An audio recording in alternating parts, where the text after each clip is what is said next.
Hər vaxtınız xeyirli olsun uşaqlar. Bizim bugünkü mövzumuz həyat bilgisi 1-ci sinif dərs paraqraf 8 olacaq. Deməli, bu gün onun dərsini keçəcəyik. Dərsin adı cansızların əlamətləridir. Ətrafımızda bir-birindən fərqlənən cansız varlıqlar var, bəli, və hər biri xüsusi əhəmiyyət kəsb edir. Deməli, forma, ölçü, material. Şəkildə gördükləriniz haqqında danışın. Gəlin şəkildə nə görürük, ondan danışaq. Şəkildə cansızları baxaq. Şəkildə cansızlar. Qara rəngi aldım, bir dənə tablo var. Tablonun artıq içində nə olur olsun, o cansız varlıq hesab edilir və yaxud sayılmır, çünki o tablonun içərisinə aiddir. Bir dənə topumuz var. Cansızları sayıram. Bir kub və 3 bucaq var. Sonra bir stol var. Bir stəkan var stolun üstündə. Akvaryum var. Akvaryum canlı deyil, amma içindəki balıq canlıdır. Dipçək var. Dipçək canlı deyil, amma güllər canlıdır. Şkaf var. Kreslo var. Lampa var. Kukla var. Yuxarıda aslan adını unuttum. Bu var. Kitab var. Stolun üstündə və sair və sair. Bunlar cansız varlıqlar oldu. Onlar hansı əlamətləri, rəngi, formaya malik olduğunu deyin. Gəlin baxaq. Top ağ rəngdədir. Nə topudur? Voleybol topudur. Ölçüsü nə qədərdir? İridir. Kreslo mavi rəngdədir. Üzərinə ağ zolaqlar sərilib. Üzərində bir yastıq var.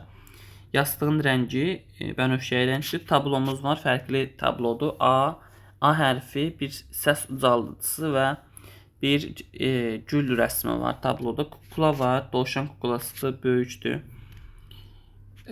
Burada kvadrat var. Kub var daha doğrusu. Kvadratın rəngi yaşıldır. Burada bir piramida var. Piramidanın rəngi sarıdır.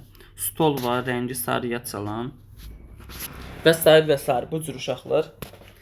Sonra şəkildəki cansız varlıqları işarələyin. Onların cansız olduğunu nədən bildiniz?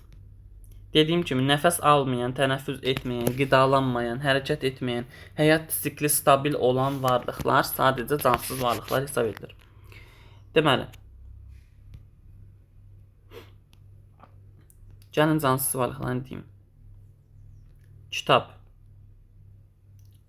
transporter, xətkeş və bir dənə çaydan, çaynik və yaxud samovar. Bunlar cansızdır. Digəri ilbizdir. İlbiz nədir? Canlıdır. Burada da ördək və qaz var. Qaz deyə ördəkdir. Bu da canlı varlıqdır. Cansız olduğumu hardan bildim? Dediyim kimi, stabildilər, hərəkət etmirlər, qidalanmırlar, tənəffüs, nəfəs almırlar və sair və sair. Sonra şəkildəki qaşıqları bir-birindən hansı əlamətlərə görə fərqlənirlər? Bəs süd qablarını? Şəkildəki qaşıqlar nəyə görə fərqlənirlər? Uşaqlar, biri alüminiumdandır, biri taxtadandır, digəri isə plastikdir. Yəni plastik, taxtadan və alüminiumdan. Ölçülərinə görə taxtadan olan ən böyükdür, alüminiumdan olan ikinci böyükdür və ən balacası plastikdir. Süd qabları bir-birindən nəyə görə fərqlənirlər? Süd qabının birincisi plastikdir. İkincisi, biz ona doppa deyirdik. Yəni, birincisi plastikdir, ikincisi korobkadır, kağız materialdır, üçüncüsü isə şüşədədir. Birincisi ən böyükdür, ikincisi nisbətən balaca, nisbətən ikinci böyükdür, ən balacası isə şüşədə olan qabdır. Heç bilirsiniz, işlətdiyiniz kağız ağacından hazırlanır, bəli. Kağız və plastik qablar toplanaraq təkrar istehsal edilə bilər. Bu da düzgündür. Ona görə bacardıqca çox az neynəməliyik? Yəni, boşa israf etməməliyik kağızları.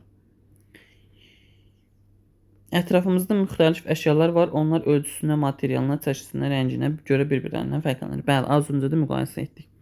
Belə uşaqlar, ümid edirəm bəyənmiş olarsınız. Sağ olun, salamat qalın. Gələn dərslərdə görüşərik. Hələlik.